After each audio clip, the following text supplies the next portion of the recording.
All right, so motor's in, and I gotta see what happens. That was the clamp there. Gotta see what's happening with our first startup. Now I do have the cam position sensor out.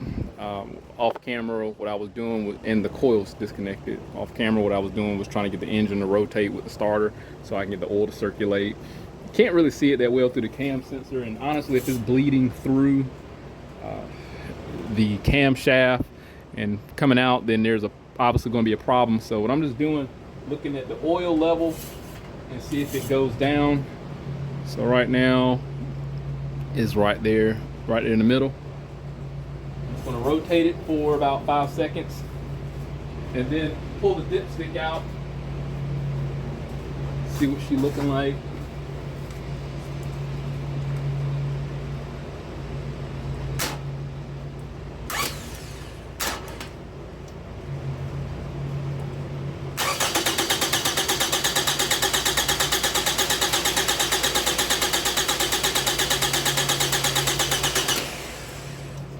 Yeah, I can definitely see oil getting thrown around.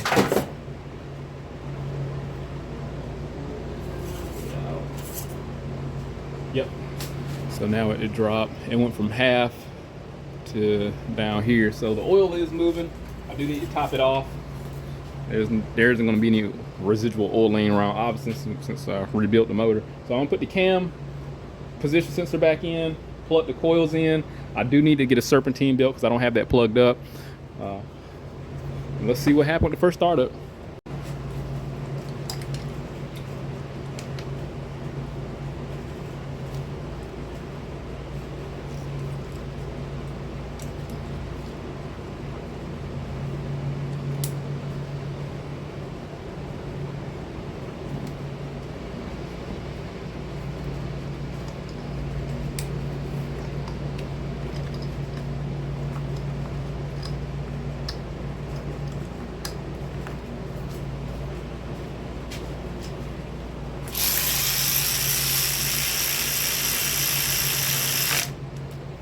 I'm not gonna let it run too terribly long. Reason being I don't have any coolant in it.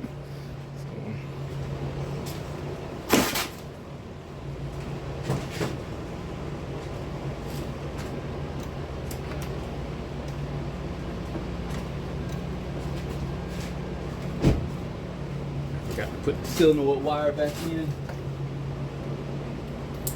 All right.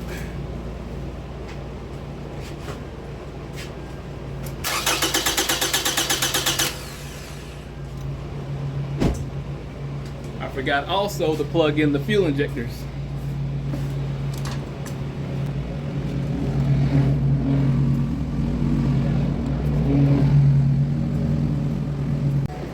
Phone call. So fuel injectors are plugged in now. We should be good.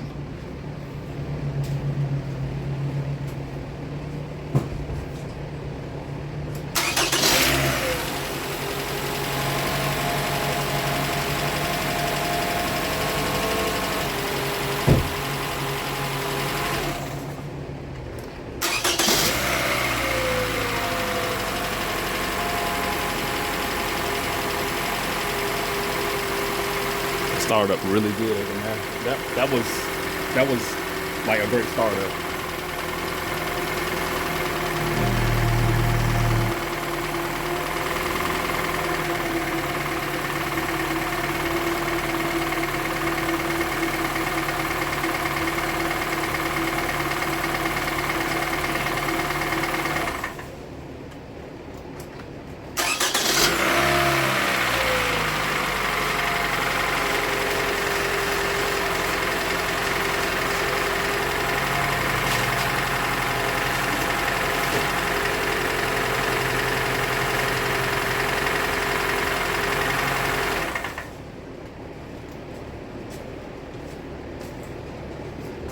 I don't like that little noise that it got, but it might just wind up being the balance shaft. They do make noise at the bottom, you know. So I can't remember how it ran because of the bad misfire I had before, but the balance shaft is a known issue. So that little knot that it has could be that. I'm not saying it's my motor, but I do have a video with that same noise coming from the balance shaft. it starts up and runs amazing, honestly, like from the rotating assembly. What I'm gonna do, I'm gonna get all the other stuff put back together. There's no pressure in the coolant system, and once I get coolant in it, get the oil fully topped off, and I'll have it running a little longer, and we'll see how this motor rebuild panned out. All right, I got everything put back. I fixed that little wire there too. I just kind of did like a half-ass job. The knot is kind of gone, but you can still hear it a little bit. And again, if you look at my other video regarding this engine with the balance shaft, it's exactly the same noise. So it's like when they're not solid, it's a dampener in those balance shafts, and you'll hear that. That's what it sounds like. So it's not anything I've done. Everything's, trust me, if it was something I've done, it would have been knocking by now, like really knocking. Could be a lifter, but I doubt it. I mean, the oil has circulated. It is warm. Approaching my first heat cycle, so the fan should come on shortly. Blow by, there isn't any. There's any smoke.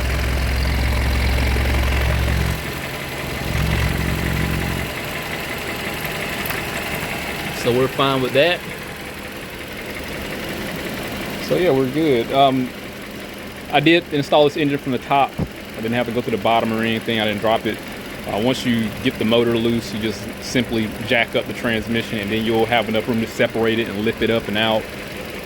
So it went smooth. I could have finished this yesterday, but I waited till to get it in there, put some stuff on there, and then do the intake,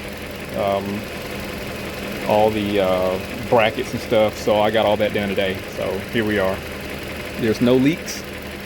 The heat's working. Let me show you the mileage. I did reset trip A and B. So that's A and B, because I did change the oil, obviously. So the starting mileage is going to be 145,109, and we're idling fine. No check engine light. It starts up just fine. Shut it down.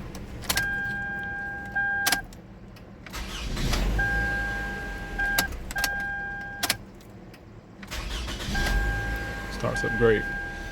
Let's rev it up. I haven't revved it up yet. See how it do.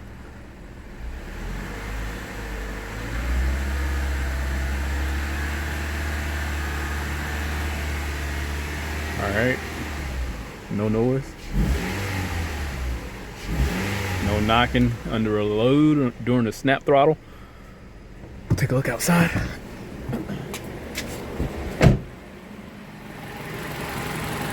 Still got to get some cosmetic stuff back on here, but it sounds wonderful. I took my sweet ass time putting this together, triple check everything, every bolt inside that engine, and timing, triple check that, make sure everything was right. If there was something wrong with the timing, the light would have came on by now after a couple startup sequences. So there's no leaks.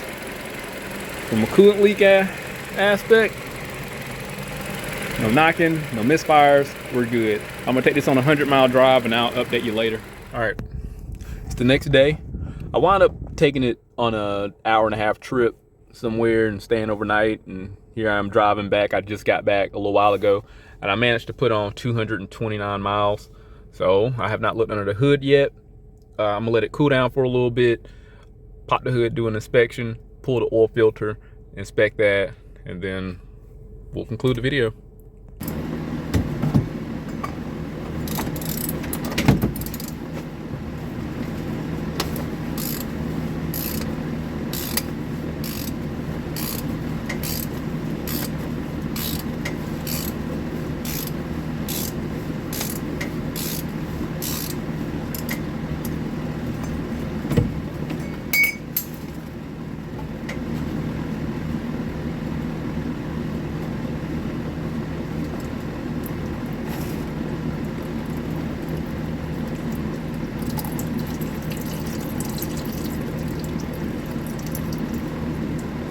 So here we are, got the old oil filter out. You don't have but 300 miles on it.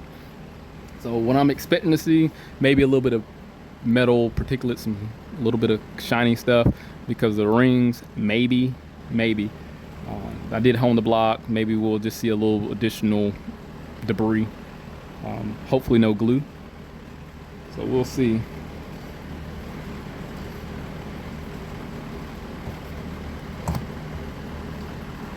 Yeah, obviously the oil looks amazing.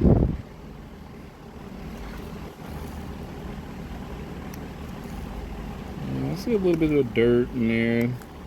Yeah, I see like this. This little stuff that happened along the way of the repair. Yeah, see there's some dirt. The filter did its job. That's the main thing, and the reason why I'm changing it, obviously, because I can inspect it, see if there's anything crazy in there, and just to give the filter its best chances to work normal. I'm not changing the oil. It just doesn't make any sense to change the oil if the filter did its job. So we're, yeah, see like a little bit of dirt particles. So I think we already saw that one. Yeah, that's the dirtier part right there. And again, the environment in which I built it, I mean, things are going to happen. Nothing's going to be 100% spotless. This is what the oil filter is for. And again, a brand new one's going in there, so it'll have its 100% filtering capacity. So let's get this changed out after I get this cleaned up. It was given the brake clean treatment. These original oil filters housings are a lot better than the dormant ones because you don't have to worry about the center just popping out willy-nilly like the Dormans do. And you can tell like they're a little cheaper.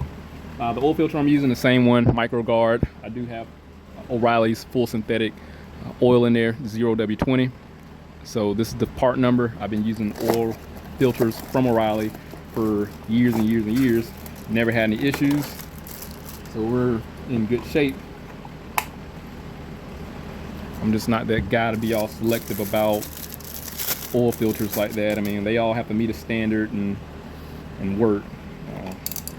I highly doubt it's coming from a different warehouse. All right, let me get this installed in reverse order. So everything's pretty much untouched since I've driven my hundreds of miles. The coolant level is right at halfway.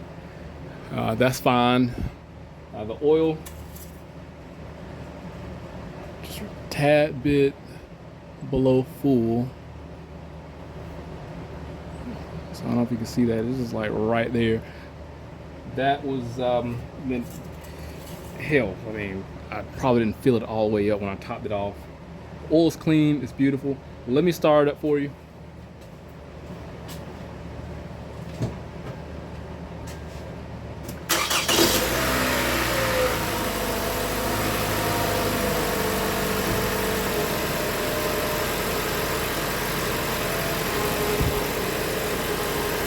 Still runs amazing. I will say, because of the exhaust manifold design, these engines are just a tad bit louder than the average vehicle. It's just the runners are pretty long, and yeah, the head is pretty large too. So other than that, no knocking, no pinging. Smooth idle. I do still need to clean it up. I didn't get a chance to hit it with any water yet. I did let the customer know that the vehicle was driven about 300. I said 250 at the time, 250 miles, but I did drive it a little extra. So that's what I'm estimating about 300. As a matter of fact, no, I did show you. I did show you the mileage. Yeah, see, it calmed down. It sounds even better. Cool. So yeah, I don't know what to say. Like, everything that was documented was my thoughts and feelings on this oil consumption problem and the misfire and just this rebuild and this in general. I mean, it was cake to me. Everything went extremely smooth. I took my precious time putting everything back together, not only because I had to document it, but again, because I had to you don't want to screw nothing up. This is a lot of work. It took around 22 hours to do all this from start to finish, and I didn't time myself 100%, but most of the time, since I'm recording, it did take a little bit longer. That's the only reason why. But for the most part, not a drop of oil is leaking on here, not a drop of coolant's leaking on here, and yeah, this is it. Hopefully somebody can take this information, rebuilding this, and use it for their own advantage. And I did provide torque specs. Some of the stuff that I found was irrelevant. I'm not going to even, I didn't bother to mention it, especially like the 10mm bolts. Not a big deal. Now the reason why I didn't use the aftermarket bearings, I got a little call. Well, honestly, I probably would have still been screwing around with it if I was to use the aftermarket bearings, because they came a little later anyway, and the bearings look great, so that worked out. The power of this vehicle, like brand new. I mean, you can lightly feather the throttle and it moves, not only because of the displacement, but because it has great compression now, because of those new rings. Other than that, we're gonna see how long this works. Hopefully she can get another 140,000, so it'll be about 300,000 miles out of it. Hopefully it will last that long. I got my fingers crossed. The only issues I know I potentially may have is the timing chain, maybe, but I didn't, the actuators weren't replaced or anything, just the chain. So maybe, it's a Chloe's kit. Usually I have problems with the actuators and not the chain. So I think we're fine. That's if I had to speculate.